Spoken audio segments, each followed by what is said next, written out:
Hello friends, book insider पर आप सभी का स्वागत है। आज हम बात करने वाले हैं good to great by James C Collins book के बारे में। लीडरशिप की दुनिया में अगर सबसे पावरफुल कॉन्सेप्ट को समझना है तो वो है लेवल 5 लीडरशिप। ये टर्म जिम कॉलिंस ने अपनी किताब गुड टू ग्रेट में दिया था। उन्होंने बेहद सारी कंपनियों का अध्ययन किया और पाया कि जो कंपनियां सच में गुड से ग्रेट बनी उनके पीछे एक खास टाइप के लीडर्स थे। ये लीडर्स नॉर्मल बॉस की तरह सिर्फ आदेश देने वाले नहीं थे, बल्कि वो हम्बल भी थे और डिटरमिन्ड भी। यानी उनमें पर्सनल ह्यूमिलिटी और प्रोफेशनल विल दोनों क्वालिटीज एक साथ मौजूद थी और यही मिक्सचर उन्हें लेवल 5 लीडर्स बनाता है। अब सोचो, नॉर्मली जब हम किसी लीडर की इमेज इमेजिन करते हैं तो दिमाग में क्या आता है? एक कॉन्फिडेंट इंसान, बोल्ड पर्सनैलिटी जिसके बारे में सब जानते हो, मीडिया में हमेशा दिखता हो, स्पीचेस देता हो और अपने अचीवमेंट्स की बातें करता हो। लेकिन कॉलिंस ने जो रिसर्च की उसमें एक ट्विस्ट निकला। उन्होंने देखा कि सबसे सक्सेसफुल और लॉन्ग लास्टिंग कंपनीज के लीडर्स वो नहीं थे जो स्पॉटलाइट में रहना पसंद करते थे, बल्कि वो थे जो शांत, हम्बल और अपने ईगो से ऊपर उठे हुए थे। लेवल 5 लीडर की सबसे बड़ी क्वालिटी है ह्यूमिलिटी। मतलब ये लोग अपने पर्सनल फेम या नाम के पीछे नहीं भागते। अगर कंपनी सक्सेसफुल होती है तो क्रेडिट दूसरों को दे देते हैं, अपनी टीम, एम्प्लॉयज, लक या इवन एक्सटर्नल सिचुएशंस को। लेकिन अगर कंपनी में प्रॉब्लम आती है तो ब्लेम खुद ले लेते हैं।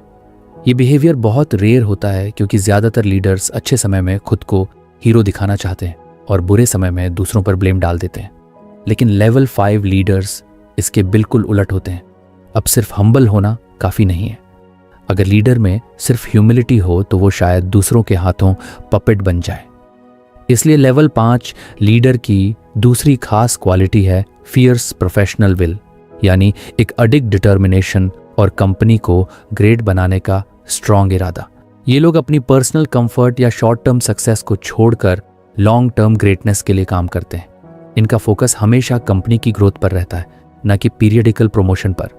एक्सप्लेन से समझो। मान लो एक क्रिकेट टीम है। नॉर्मल लीडर शायद खुद सबसे ज्यादा रन्स बनाना चाहता हो, स्पॉटलाइट में रहना चाहता हो, लेकिन एक लेवल 5 लीडर वाला कैप्टन अपनी बैटिंग के रिकॉर्ड से ज्यादा इस बात पर ध्यान देगा कि पूरी टीम मैच जीते।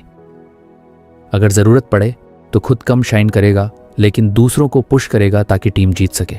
और अगर हार हुई तो मीडिया के सामने कहेगा, ये मेरी जिम्मेदारी थी। यही डिफरेंस BFNS।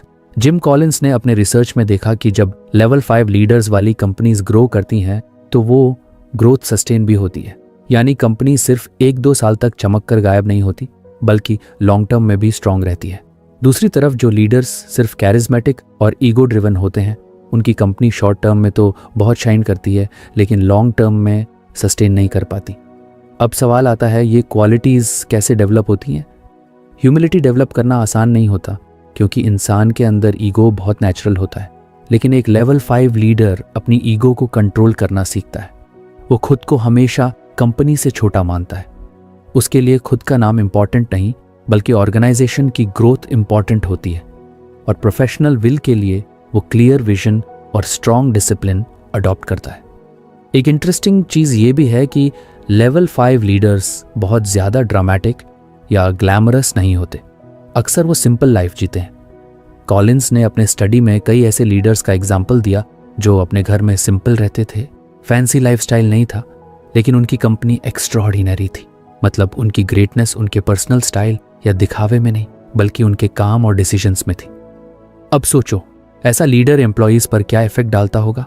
जब एम्प्लॉयज़ देखते हैं कि उनका बॉस सिर्फ खुद के लिए नहीं बल्कि कंपनी और टीम के लिए जेन्युइनली केयर करता है, तो उनका रिस्पेक्ट ऑटोमेटिकली बढ़ जाता है। एम्प्लॉयज़ मोटिवेटेड रहते हैं क्योंकि उन्हें पता होता है कि उनके एफर्ट्स का क्रेडिट मिलेगा और गलती होने पर बॉस उनको बचाएगा। इससे पूरी ऑर्गेनाइजेशन की कल्चर बदल जाती है। लेवल 5 लीडरशिप का एक और बड़ा पहलू है सक्सेशन प्लानिंग। ये लीडर्स अपनी रिटायरमेंट या एग्जिट से पहले इंश्योर करते हैं कि उनके बाद भी कंपनी ग्रो करे। ईगो ड्रिवन लीडर्स अक्सर चाहते हैं कि उनके बाद कंपनी गिर जाए ताकि लोग कहें कि देखो, वो लीडर ही मेन था।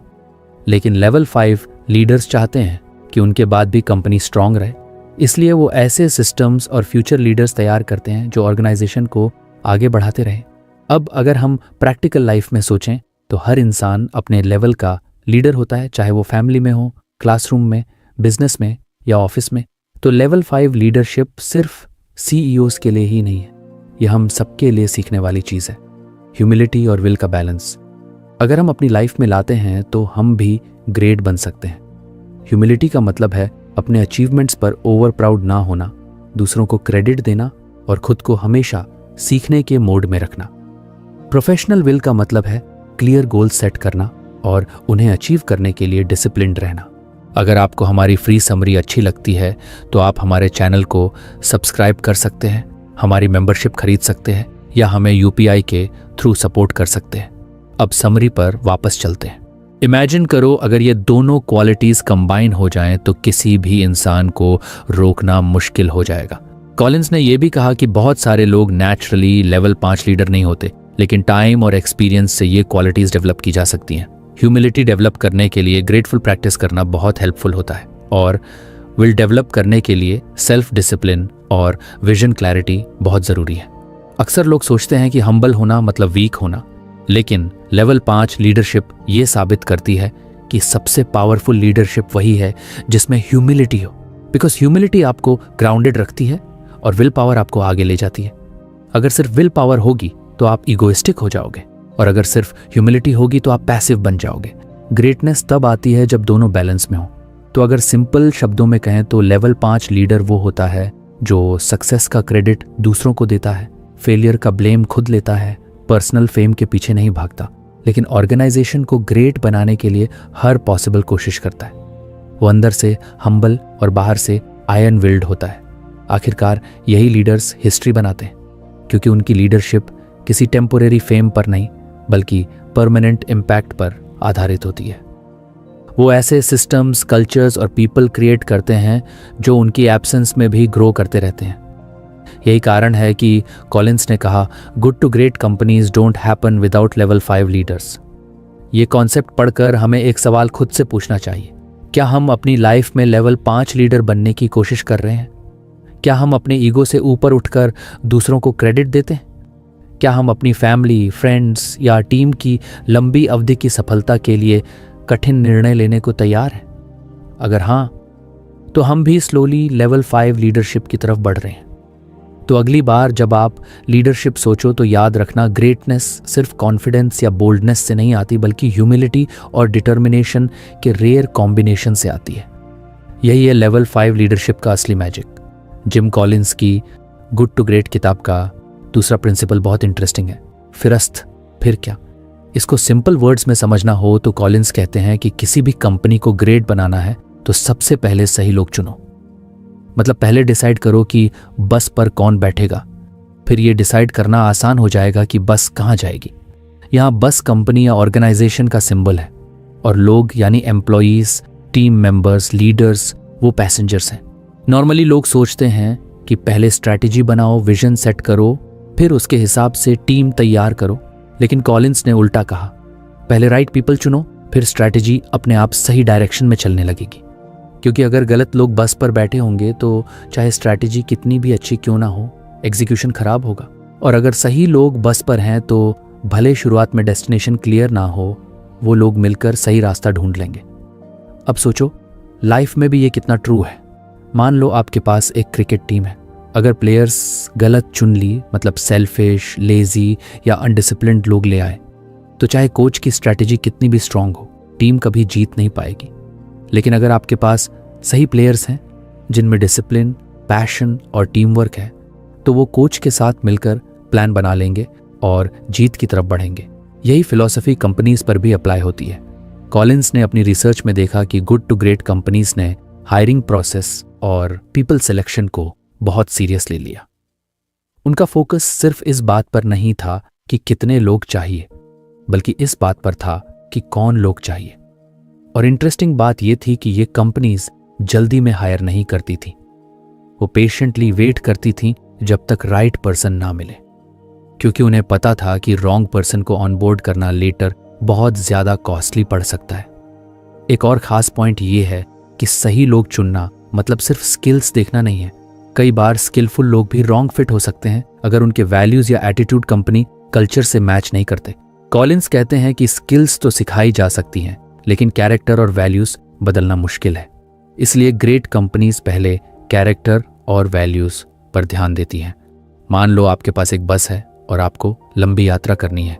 अगर उसमें ऐसे लोग बैठे हैं जिन्हें टीम वर्क करना आता है, जो डिसिप्लिन में रहते हैं और जिनका एटीट्यूड शानदार है, पॉजिटिव है, तो आप जर्नी एंजॉय भी करोगे और मंजिल पर पहुंच भी जाओगे।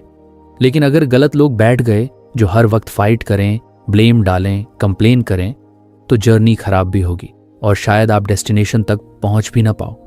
यही रियल लाइफ और बिजनेस में होता है। कॉलिंस ने यह भी कहा कि सही लोग ऑनबोर्ड होने का एक और लाभ है, आपको प्रेरित करने की जरूरत नहीं पड़ती। सही लोग खुद प्रेरित रहते हैं। उनका जुनून, उनका व्यवहार उन्हें प्रेरित करता है। लीडर को बार बार पुश करने की जरूरत नहीं होती। ऑन द अदर हैंड, अगर गलत लोग ऑन बोर्ड हैं तो लीडर को हर वक्त उन्हें ड्रैग करना पड़ेगा, जो बहुत ड्रेनिंग होता है। ये प्रिंसिपल सिर्फ बिजनेस पर नहीं, हमारी पर्सनल लाइफ पर भी अप्लाई होता है। सोचो आप किस तरह के लोगों के साथ टाइम स्पेंड करते हो। अगर आपके आसपास पॉजिटिव, हार्ड वर्किंग और विजन वाले लोग हैं तो ऑटोमेटिकली आपका ग्रोथ माइंडसेट स्ट्रांग होगा। लेकिन अगर आप नेगेटिव, लेजी और कंप्लेन करने वाले लोगों के बीच हो तो आप भी धीरे धीरे वैसे ही बन जाओगे। इसलिए हमारी पर्सनल बस पर कौन बैठे हैं ये भी बहुत इंपॉर्टेंट है। अब सवाल आता है, वंस सही लोग मिल जाएं फिर व्हाट डिसाइड करना आसान हो जाता है। यानी वंस टीम स्ट्रांग है तो वो मिलकर स्ट्रैटेजी, गोल्स और विजन बना लेगी। और अगर कभी एनवायरनमेंट चेंज हो जाए, मार्केट शिफ्ट हो जाए या चैलेंज आ जाए तो सही लोग अडेप्ट कर लेंगे। रॉन्ग पीपल अडेप्ट नहीं कर पाते। कॉलिंस ने लिखा कि कंपनीज जिनके पास राइट पीपल थे उन्होंने बैड टाइम्स में भी सर्वाइव किया और बाद में ग्रो किया। एग्जाम्पल से समझो, अगर आप एक स्टार्टअप शुरू कर रहे हो और आपके पास स्मार्ट और कमिटेड लोग हैं तो भले इनिशियल आइडिया फेल हो जाए, वो लोग नया आइडिया लेकर फिर से खड़े हो जाएंगे। लेकिन अगर टीम वीक है तो एक बार फेल होने के बाद सब डिमोटिवेटेड हो जाएंगे और कंपनी बंद हो जाएगी। एक और बात कॉलिंस ने कही, जब राइट लोग बस पर होते हैं तो हायरार्की और टाइट कंट्रोल की जरूरत नहीं पड़ती। रॉन्ग लोग हों तो रूल्स और मॉनिटरिंग बढ़ानी पड़ती है, लेकिन राइट लोग खुद रिस्पॉन्सिबिलिटी लेते हैं। ये एक स्वस्थ संस्कृति बनाता है। कॉलिंस ने अपनी किताब में एक अवधारणा और बताई, जब संदेह हो तो नियुक्ति न करें, देखभाल करते रहें। यानी अगर आपको सही पर्सन नहीं मिल रहा तो जल्दीबाजी में गलत पर्सन को हायर मत करो, वेट करो। और दूसरा principle, when you know you need to make a people change, act. यानी अगर आपको पता है कि कोई रॉन्ग पर्सन बस पर बैठ गया है तो जल्दी डिसीजन लो और उसे बदलो। डिले करने से सिर्फ प्रॉब्लम बढ़ती है। अब इसे हम अपनी नॉर्मल जिंदगी में अप्लाई करें। मान लो आपकी दोस्ती या पार्टनरशिप किसी ऐसे इंसान से है जो हर वक्त नेगेटिव है, आपका कॉन्फिडेंस गिराता है या कभी सपोर्ट नहीं करता, तो वो आपकी बस का गलत यात्री है। ऐसे में या तो उसे बदलो या बस से उतरने दो, वरना वो आपकी पूरी यात्रा खराब कर देगा। हमेशा इस बात पर फोकस करते हैं कि कौन उनके साथ है। स्ट्रैटेजी, प्रोडक्ट, सर्विस, ये सब बाद में आते हैं, क्योंकि अगर राइट लोग मिल जाएं तो वो किसी भी स्ट्रैटेजी को सफल बना सकते हैं। रॉन्ग लोग मिल गए तो स्ट्रैटेजी चाहे कितनी भी वर्ल्ड क्लास क्यों ना हो, फेल हो जाएगी। इस प्रिंसिपल का एक और डायमेंशन है सक्सेशन। अगर राइट लोग बस पर हैं तो लीडरशिप चेंज भी स्मूथ होता है, लेकिन अगर रॉन्ग लोग हैं तो लीडरशिप चेंज होते ही कंपनी कोलैप्स कर जाती है। यही रीजन है कि कॉलिंस ने कहा, लोग आपका सबसे महत्वपूर्ण संसाधन नहीं है, द राइट पीपल आर। तो अगर सिंपल शब्दों में समझें तो फर्स्ट हु देन व्हाट का मतलब है, पहले टीम बनाओ फिर डायरेक्शन डिसाइड करो। सही लोग किसी भी जर्नी को आसान और सक्सेसफुल बना सकते हैं। गलत लोग सबसे आसान जर्नी को भी मुश्किल और फेलियर में बदल देते हैं। इस फिलॉसफी को अपनाना हर फील्ड में जरूरी है, चाहे वो बिजनेस हो, फैमिली हो, स्पोर्ट्स हो या फ्रेंडशिप्स। आपको अपनी बस को केयरफुली भरना है, क्योंकि जिंदगी की जर्नी में आप किसके साथ बैठे हो ये अल्टीमेटली डिसाइड करेगा कि आप कहां पहुंचोगे। कॉलिंस का यह प्रिंसिपल हमें सिखाता है कि सक्सेस का असली सीक्रेट सिर्फ आइडियाज या स्ट्रैटेजीज में नहीं, बल्कि राइट पीपल में है।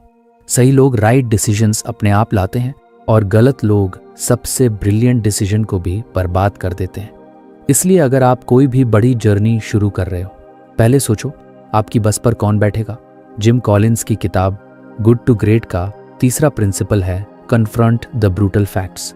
इसको सिंपल वर्ड्स में समझें तो इसका मतलब है, अगर आपको ग्रेट बनना है तो सबसे पहले रियलिटी को फेस करना सीखो, चाहे वो रियलिटी कितनी भी हार्श, पेनफुल या अनकंफर्टेबल क्यों ना हो। सक्सेसफुल ऑर्गेनाइजेशंस और लीडर्स वही होते हैं जो अपनी आंखें बंद करके पॉजिटिव सोच का दिखावा नहीं करते, बल्कि ग्राउंड रियलिटी को स्वीकारते हैं। लेकिन साथ ही वो ये फेथ कभी नहीं खोते कि आखिरकार वो जीतेंगे और सफल होंगे। अब प्रॉब्लम ये है कि हम में से ज्यादातर लोग ब्रूटल फैक्ट्स फेस करने से डरते हैं। इमेजिन करो, अगर किसी कंपनी को लगातार लॉस हो रहा है तो बहुत से लीडर्स मीटिंग में बोलेंगे, डोंट वरी, सब ठीक हो जाएगा, हम मार्केट लीडर बनेंगे। लेकिन अगर वो कभी ये एनालाइज ही नहीं करेंगे कि लॉस क्यों हो रहा है, कौन सी गलती है, कौन सा सिस्टम फेल हो रहा है, तो इम्प्रूवमेंट कैसे आएगा। यही गलती बहुत सी कंपनीज करती हैं। वो सिर्फ होप पर टिके रहते हैं और अनकंफर्टेबल ट्रूथ्स को नज़रअंदाज कर देते हैं। कॉलिंस ने अपनी रिसर्च में पाया कि good to great companies brutal facts को इग्नोर नहीं करती। वो जितनी भी पेनफुल रियलिटीज हों उन्हें ओपनली डिस्कस करती हैं। अगर सेल्स डाउन है तो ओपनली मानती हैं कि सेल्स डाउन है। अगर प्रोडक्ट मार्केट में फेल हो गया है तो ओपनली मानती हैं कि फेल हो गया है। लेकिन साथ ही ये कंपनीज कभी होप लूज नहीं करती। वो कहते हैं, हाँ अभी सिचुएशन खराब है लेकिन हम अल्टीमेटली जीतेंगे। यही बैलेंस उन्हें स्ट्रांग बनाता है। ये कॉन्सेप्ट एक रियल लाइफ एग्जाम्पल से और क्लियर होगा। वर्ल्ड वॉर 2 में US navy officer admiral James Stockdale को वियतनाम वॉर के दौरान एनिमी कैंप में 8 साल तक कैद रखा गया। उन्हें बार बार टॉर्चर किया गया। बाद में उनसे पूछा गया कि इतने साल सरवाइव कैसे किया, तो उन्होंने कहा, मैं कभी भी कहानी के अंत में विश्वास खो नहीं पाया। I never doubted not only that I would get out, but also that I would prevail and turn the experience into the defining event of my life. लेकिन उन्होंने साथ ही ये भी कहा कि जो लोग अनरियलिस्टिक ऑप्टिमिज्म में जीते थे, जैसे कहते थे क्रिसमस तक हम बाहर होंगे या ईस्टर तक हम फ्री होंगे, वो लोग सरवाइव नहीं कर पाए, क्योंकि जब बार बार उनकी उम्मीद टूटती रही तो वो मेंटली टूट गए। स्टॉकडेल ने कहा कि सरवाइव करने का सीक्रेट है ब्रूटल फैक्ट्स को एक्सेप्ट करना और साथ ही फेथ बनाए रखना।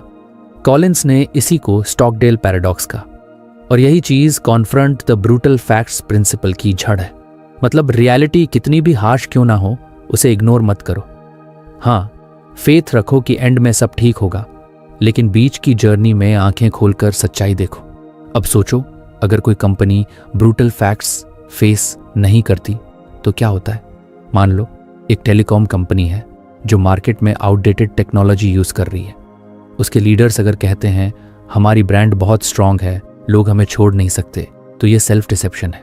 मार्केट रियलिटी ये है कि लोग नई टेक्नोलॉजी की तरफ जाएंगे।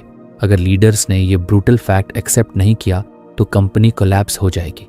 लेकिन अगर उन्होंने एक्सेप्ट कर लिया कि टेक्नोलॉजी आउटडेटेड है और तुरंत इन्वेस्ट करके सुधार किया, तो वो बच भी सकते हैं और ग्रो भी। ये प्रिंसिपल हमारी पर्सनल लाइफ पर भी अप्लाई होता है। कई बार हम खुद से ऑनेस्टी नहीं रखते। मान लो एग्जाम की प्रिपरेशन करनी है लेकिन हम दिन भर टाइम वेस्ट कर रहे हैं। ब्रूटल फैक्ट ये है कि अगर मेहनत नहीं करेंगे तो रिजल्ट खराब आएगा, लेकिन हम खुद से कहते रहते हैं लास्ट मोमेंट पढ़ लूंगा, हो जाएगा। यही सेल्फ डिसेप्शन है।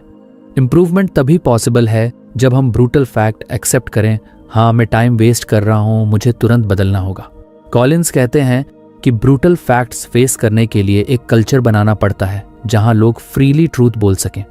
कई ऑर्गेनाइजेशंस में ऐसा कल्चर नहीं होता। एम्प्लॉयज सच बोलने से डरते हैं क्योंकि बॉस को बुरा लग जाएगा, और लीडर्स भी सिर्फ वही सुनना चाहते हैं जो उन्हें अच्छा लगे। इसका रिजल्ट होता है इंपॉर्टेंट प्रॉब्लम्स छुप जाती हैं और बाद में ब्लास्ट करती हैं।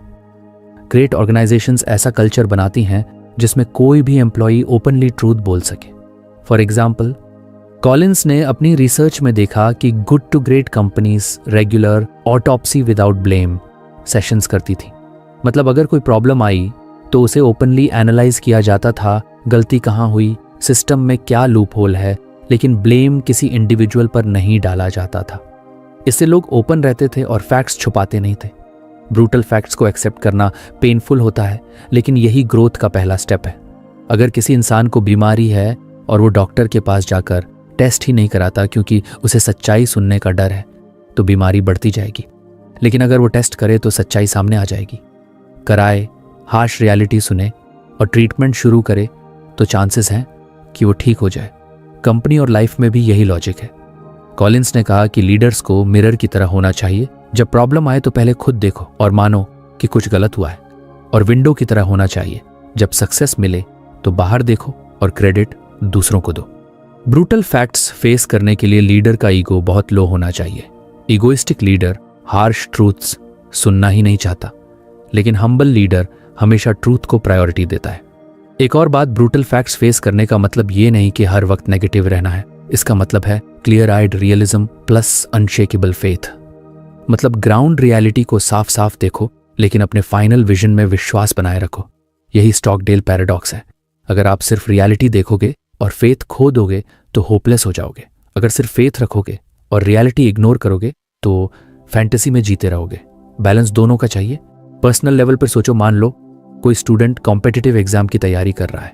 ब्रूटल फैक्ट है कि कंपटीशन बहुत टफ है और लाखों स्टूडेंट्स अपीयर करते हैं। अगर वो इस फैक्ट को इग्नोर करके सोचता रहे कि बस लक से हो जाएगा तो वो फेल हो जाएगा। लेकिन अगर वो फैक्ट एक्सेप्ट करता है और साथ ही फेथ रखता है कि मेहनत और स्ट्रैटेजी से सक्सेस पॉसिबल है तो चांसेस बढ़ जाते हैं। ऑर्गेनाइजेशंस के लिए भी यही प्रिंसिपल है। मार्केट कंपटीशन टफ है, इकोनॉमी बदल रही है, कस्टमर्स की डिमांड चेंज हो रही है, ये सब हार्श रियलिटीज हैं। ग्रेट कंपनीज इन फैक्ट्स को ओपनली एक्सेप्ट करती हैं और अडेप्ट करती हैं। वीक कंपनीज इग्नोर करती हैं और कोलैप्स हो जाती हैं। तो सिंपल वर्ड्स में कहें तो कॉन्फ्रंट द ब्रूटल फैक्ट्स का मतलब है ग्राउंड रियलिटी से भागो मत, उसे आंखों में आंख डालकर देखो, चाहे वो कितनी भी पेनफुल क्यों ना हो। फिर उस रियलिटी के आधार पर राइट डिसीजंस लो और साथ ही ये फेथ बनाए रखो कि एंड में आप जीतोगे। यही बैलेंस ग्रेटनेस का रास्ता है। जिम कॉलिंस की गुड टू ग्रेट किताब का चौथा प्रिंसिपल है द हेजहॉग कॉन्सेप्ट। ये नाम सुनकर थोड़ा फनी लगता है, हेजहॉग यानी वो छोटा सा कांटेदार जानवर, लेकिन इस कॉन्सेप्ट का मीनिंग बहुत डीप है। कॉलिंस कहते हैं कि ग्रेट कंपनीज कॉम्प्लिकेटेड वर्ल्ड को सिंप्लीफाई करना जानती हैं। वो किसी भी चीज को बहुत सारे डायरेक्शंस में फैलाकर एनर्जी वेस्ट नहीं करती, बल्कि एक क्लियर और सिंपल फोकस पर कॉन्सेंट्रेट करती हैं। हेजहॉग कॉन्सेप्ट बेसिकली एक फ्रेमवर्क है जो बताता है कि कंपनी या इंडिविजुअल को किस चीज पर ध्यान देना चाहिए ताकि वो लॉन्ग टर्म में सक्सेसफुल बन सके। अब सवाल ये है कि हेजहॉग से इसका क्या कनेक्शन है। कॉलिंस ने एक ओल्ड ग्रीक पैराबल का एग्जाम्पल लिया। उसमें कहा गया था the fox knows many things but the hedgehog knows one big thing. मतलब फॉक्स स्मार्ट है, अलग अलग तरीकों से हेजहॉग को पकड़ने की कोशिश करती है, कभी शॉर्टकट, कभी चालाकी, कभी स्ट्रैटेजी। लेकिन हेजहॉग को सिर्फ एक चीज आती है, खतरा दिखते ही खुद को गोल गेंद बना लेना और कांटे खड़े कर लेना। चाहे फॉक्स कितनी भी कोशिश कर ले, हेजहॉग हर बार बच जाता है। हेजहॉग अपनी एक ही स्ट्रैटेजी पर फोकस करता है और वही उसे जीत दिलाती है। कॉलिंस कहते हैं कि ग्रेट कंपनीज भी ऐसे ही होती हैं। वो हर चीज करने की कोशिश नहीं करती, वो सिंप्लीफाई करके एक ही क्लियर एरिया चुनती हैं जिसमें वो बेस्ट बन सकती हैं। जबकि एवरेज कंपनीज फॉक्स की तरह होती हैं, कभी एक चीज ट्राई करती हैं, कभी दूसरी, कभी मार्केट ट्रेंड फॉलो करती हैं, कभी कॉम्पिटिटर्स की कॉपी करती हैं। लेकिन एंड में उनकी एनर्जी बिखर जाती है और वो ग्रेटनेस तक नहीं पहुंच पाती। अब हेजहॉग कॉन्सेप्ट को समझने के लिए कॉलिंस ने 3 सर्कल्स का फ्रेमवर्क दिया। ये 3 सवालों पर बेस्ड है। पहला, what you can be the best in the world eight, यानी आप किस चीज में दुनिया में सबसे अच्छे बन सकते हो। ध्यान रहे, यहाँ सवाल ये नहीं है कि आप किस में अच्छे हो, बल्कि किस में बेस्ट बन सकते हो। फॉर एग्जाम्पल, मान लो कोई कंपनी सोचती है कि वो कस्टमर सर्विस में वर्ल्ड क्लास बन सकती है, तो उसको वहीं फोकस करना चाहिए। लेकिन अगर कोई कंपनी एवरेज मैन्युफैक्चरिंग करती है तो ये अस्यूम करना कि वो वर्ल्ड क्लास बन सकती है गलत होगा। सेल्फ ऑनेस्टी बहुत जरूरी है। दूसरा सर्कल है what drives your economic engine, यानी आपकी इकोनॉमिक ग्रोथ किस चीज से आती है। सिंपल वर्ड्स में आपकी इनकम और प्रॉफिट किस फैक्टर पर डिपेंड करते हैं। कुछ कंपनीज के लिए ये प्रॉफिट पर कस्टमर होता है, कुछ के लिए प्रॉफिट पर प्रोडक्ट या प्रॉफिट पर रीजन। ग्रेट कंपनीज क्लियरली समझती हैं कि उनका इकोनॉमिक इंजन किस चीज से चलता है। तीसरा सर्कल है what you are deeply passionate about, यानी वो चीज जो आपके अंदर फायर जगाती है, जिसे करके आपको मजा आता है, एक्साइटमेंट आता है। अगर कोई कंपनी या इंडिविजुअल किसी ऐसी चीज में लग जाए जिसमें उनका दिल ही नहीं है, तो लॉन्ग टर्म में वो टिक नहीं पाएंगे। पैशन वो फ्यूल है जो किसी भी विजन को सस्टेन करता है। कॉलिंस कहते हैं कि ग्रेटनेस तभी आती है जब ये तीनों सर्कल्स इंटरसेक्ट करें, यानी जो चीज़ आप सबसे अच्छी कर सकते हो, जो आपकी इकोनॉमिक ग्रोथ को ड्राइव करती है और जो आपके पैशन के साथ जुड़ी है, अगर ये तीनों एक जगह मिल जाएं तो वही आपकी हेजहॉग कॉन्सेप्ट है। और वंस ये क्लैरिटी आ जाए तो डिसीजन मेकिंग आसान हो जाता है। अब एग्जाम्पल से समझते हैं। मान लो एक छोटा सा स्कूल है। अगर वो स्कूल सोचता है कि वो दुनिया में सबसे अच्छा बन सकता है होलिस्टिक चाइल्ड डेवलपमेंट में, और उसका इकोनॉमिक इंजन ट्यूशन फी और पेरेंट सेटिस्फैक्शन से ड्रिवन है, और टीचर्स और स्टाफ का पैशन बच्चों को वैल्यूज़ और स्किल्स सिखाने में है, तो यही उनका हेजहॉग कॉन्सेप्ट होगा। अब उन्हें कंफ्यूज होने की ज़रूरत नहीं कि कोडिंग क्लासेस डालें या रोबोटिक्स में कंपटीशन करें या सिर्फ एग्ज़ाम रिजल्ट चेस करें। उनका फोकस होगा होलिस्टिक डेवलपमेंट, और उसी में वो ग्रेट बन सकते हैं। एक और एग्जाम्पल इंडियन क्रिकेट से लें। जब MS धोनी कप्तान थे तो उनका पैशन क्लियर था, टीम को जीत दिलाना और यंगस्टर्स को ग्रूम करना। इंडियन क्रिकेट का इकोनॉमिक इंजन ड्रिवन था जीत और पॉपुलैरिटी से, और धोनी को पता था कि वो बेस्ट बन सकते हैं काम लीडरशिप और फिनिशिंग स्किल्स में। यही उनका हेजहॉग कॉन्सेप्ट था। उन्होंने हर बार सेम फॉर्मूला यूज़ किया, कूल माइंड, राइट डिसीजंस और फिनिशिंग तक टिकना, और यही कंसिस्टेंसी उन्हें और टीम को ग्रेट बना गई। अब ऑर्गेनाइजेशंस में प्रॉब्लम तब आती है जब वो हेजहॉग की तरह सिंपल फोकस करने के बजाय फॉक्स की तरह हर चीज़ ट्राई करने लगती है। कभी नया मार्केट, कभी नया प्रोडक्ट, कभी कॉम्पिटिटर की कॉपी। रिजल्ट ये होता है कि ना वो किसी चीज़ में बेस्ट बन पाते हैं, ना उनका इकोनॉमिक इंजन स्टेबल रहता है, और ना ही एम्प्लॉयज़ का पैशन सस्टेन होता है। कॉलिंस कहते हैं कि हेजहॉग कॉन्सेप्ट ढूंढना आसान नहीं है, इसके लिए ब्रूटल ऑनेस्टी चाहिए। कई कंपनीज मान लेती हैं कि वो हर चीज़ में बेस्ट बन सकती हैं, लेकिन रियलिटी में ऐसा नहीं होता। इसलिए पहले ये क्लैरिटी लाना ज़रूरी है कि किस फील्ड में आप जेन्युइनली बेस्ट बन सकते हो और किस में नहीं। अब इस प्रिंसिपल को अपनी पर्सनल लाइफ पर भी अप्लाई कर सकते हैं। मान लो आप करियर चुन रहे हो। पहला सवाल पूछो, मैं किस चीज़ में जेन्युइनली बेस्ट बन सकता हूँ। दूसरा, मेरी इकोनॉमिक ग्रोथ किससे होगी। तीसरा, मेरा पैशन कहाँ है। एग्जाम्पल के लिए, कोई इंसान टीचिंग में पैशनेट है, कम्युनिकेशन स्किल्स स्ट्रांग है, और उसका इकोनॉमिक इंजन ट्यूटरिंग या एजुकेशन बिजनेस से ड्राइव हो सकता है, तो उसकी हेजहॉग कॉन्सेप्ट टीचिंग बन सकती है। अगर वही इंसान सिर्फ मनी देखकर IT जॉब चुन ले लेकिन पैशन ना हो, तो लॉन्ग टर्म में वो फ्रस्ट्रेटेड हो जाएगा। ग्रेटनेस की सबसे बड़ी स्ट्रेंथ यही क्लैरिटी है। हेजहॉग कॉन्सेप्ट आपको डिस्ट्रैक्शन से बचाता है। कॉम्पिटिटर्स फ्लैशी स्ट्रैटेजीज लाते हैं, लेकिन अगर आपकी हेजहॉग क्लैरिटी स्ट्रांग है तो आप डिस्टर्ब नहीं होते। आप अपनी सिंपल लेकिन पावरफुल डायरेक्शन में स्टेडिली आगे बढ़ते हो। एक और खास बात यह है कि हेजहॉग कॉन्सेप्ट ओवरनाइट नहीं मिलता। कॉलिंस ने लिखा कि कंपनीज को इसे खोजने में सालों लगे। ये प्रोसेस क्वेश्चंस पूछने, ब्रूटल फैक्ट्स फेस करने और लगातार सोचने से डेवलप होता है। लीडर्स को बार बार ये 3 सर्कल्स रिविजिट करना पड़ता है जब तक क्लियर इंटरसेक्शन न मिले। अब सोचो, अगर हम अपनी जिंदगी में ये प्रिंसिपल अपनाएं तो कितना पावरफुल हो सकता है। हम अक्सर हर चीज़ ट्राई करते रहते हैं, ये भी सीख लो, वो भी कर लो, करियर बदल लो, नया स्टार्टअप कर लो, लेकिन अगर हम अपना हेजहॉग कॉन्सेप्ट ढूंढ लें तो लाइफ सिंप्लीफाई हो जाएगी। हमें पता होगा कि कहाँ फोकस करना है और बाकी चीज़ों को इग्नोर करना है। सिंपल वर्ड्स में कहें तो हेजहॉग कॉन्सेप्ट हमें सिखाता है, don't try to be everything, just focus on being the best at one thing that lies at the intersection of your strengths, your passion and your economic engine. यही long term greatness का रास्ता है। Jim Collins की good to great किताब का 5वां principle है culture of discipline. इसको सिंपल लैंग्वेज में समझें तो इसका मतलब है, अगर किसी कंपनी को लॉन्ग टर्म सक्सेस चाहिए तो उसे एक ऐसा एनवायरनमेंट बनाना होगा जहां हर इंसान डिसिप्लिन से काम करे। लेकिन यहाँ डिसिप्लिन का मतलब बोरिंग रूल्स या हैवी ब्यूरोक्रेसी नहीं है। ये वो डिसिप्लिन है जो सेल्फ रिस्पॉन्सिबिलिटी से आता है, यानी हर इंसान खुद समझे कि उसे क्या करना है, क्यों करना है और कैसे करना है। अब सोचो, किसी भी ऑर्गेनाइजेशन की स्ट्रेंथ सिर्फ स्ट्रैटेजी या रिसोर्सेज से नहीं आती, असली स्ट्रेंथ आती है कंसिस्टेंसी से। और कंसिस्टेंसी तभी पॉसिबल है जब हर लेवल पर डिसिप्लिन हो, लीडरशिप से लेकर लोएस्ट लेवल के एम्प्लॉय तक। डिसिप्लिन मतलब अपने काम को सही समय पर, सही तरीके से और बिना शॉर्टकट्स लिए करना। ये वही चीज़ है जो कंपनीज को टेम्पररी सक्सेस से निकालकर परमानेंट ग्रेटनेस तक ले जाती है। कॉलिंस कहते हैं कि बहुत सी कंपनीज फेल इसलिए हो जाती हैं क्योंकि उनके पास या तो बिल्कुल डिसिप्लिन नहीं होता या फिर ओवर ब्यूरोक्रेसी होती है। नो डिसिप्लिन वाली कंपनीज में लोग अपनी मर्जी से काम करते हैं, कोई अकाउंटेबिलिटी नहीं होती, हर कोई रूल्स तोड़ता है और ब्लेम दूसरों पर डालता है। दूसरी तरफ ओवर ब्यूरोक्रेटिक कंपनीज में इतने सारे रूल्स और अप्रूवल्स होते हैं कि क्रिएटिविटी और स्पीड मर जाती है।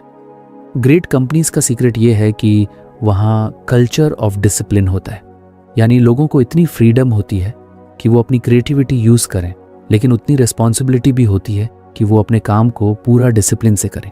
अब सोचो, एक क्रिकेट टीम में अगर डिसिप्लिन ना हो तो क्या होगा? कोई भी प्लेयर प्रैक्टिस पर टाइम से नहीं आएगा, कोई फिटनेस मेंटेन नहीं करेगा, कोई कोच की बात नहीं मानेगा। रिजल्ट ऑब्वियस है, टीम हार जाएगी। दूसरी तरफ अगर हर चीज़ पर ओवर कंट्रोल हो, जैसे हर रन लेने के लिए कोच से परमिशन लेनी पड़े, तो प्लेयर्स दबाव में आकर अच्छा नहीं खेल पाएंगे। बेस्ट टीम वही होती है जहां प्लेयर्स डिसिप्लिन से प्रैक्टिस करते हैं, रूल्स फॉलो करते हैं, लेकिन ग्राउंड पर उन्हें इतना ट्रस्ट और फ्रीडम दिया जाता है कि वो अपने बेस्ट डिसीजंस खुद ले सकें। यही balance he culture of discipline है। ग्रेट कंपनीज इस कल्चर को बिल्ड करने के लिए पहले राइट पीपल चुनती हैं। अगर बस पर सही लोग हैं तो डिसिप्लिन नेचुरल हो जाता है। रॉन्ग लोग ऑन बोर्ड होंगे तो या तो कैओस क्रिएट करेंगे या फिर उन्हें कंट्रोल करने के लिए हंड्रेड्स ऑफ रूल्स बनाने पड़ेंगे। कॉलिंस कहते हैं, जब आप अनुशासित लोग हों तो आपको प्राधिकरण की आवश्यकता नहीं होती। When you have disciplined thought, you don't need bureaucracy. When you have disciplined action, you don't need excessive controls. इसका मतलब है कि जब लोग खुद रिस्पॉन्सिबिलिटी लेकर डिसिप्लिन तरीके से काम करते हैं तो लीडर को बार बार मॉनिटर करने की जरूरत नहीं पड़ती। रूल्स लिखकर एम्प्लॉयज को पुश करने की बजाय वो खुद मोटिवेटेड रहते हैं और अपने काम को सीरियसली लेते हैं। अब डिसिप्लिन का रिलेशन हेजहॉग कॉन्सेप्ट से भी है। मान लो किसी कंपनी ने अपना हेजहॉग कॉन्सेप्ट ढूंढ लिया, यानी 3 सर्कल्स का intersection. What we can be the best in the world at, what drives our economic engine और what we are deeply passionate about. अब डिसिप्लिन यही है कि कंपनी उसी कॉन्सेप्ट पर लेजर फोकस रखे, हर प्रोजेक्ट, हर डिसीजन और हर इन्वेस्टमेंट को उसी लेंस से देखे। अगर कोई अपॉर्चुनिटी बहुत अट्रैक्टिव लगे लेकिन हेजहॉग कॉन्सेप्ट से बाहर हो तो डिसिप्लिन्ड कंपनी उसे रिजेक्ट कर देती है। एवरेज कंपनीज डिस्ट्रैक्शंस में फंस जाती हैं, लेकिन डिसिप्लिन्ड कंपनीज स्टिक रहती हैं। एग्जाम्पल से समझो, इमेजिन एक रेस्टोरेंट है, उसका हेजहॉग कॉन्सेप्ट है best authentic Indian food in town. अब उसके पास एक मौका आता है कि वो बर्गर्स और पिज्ज़ास भी सेल करे।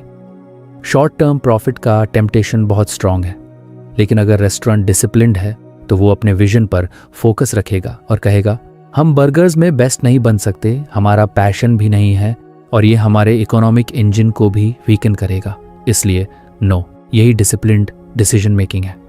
तो फ्रेंड्स, ये थी हमारी आज की बुक समरी। आपको कैसी लगी कमेंट करके ज़रूर बताएं और धन्यवाद आपका समरी एंड तक सुनने के लिए।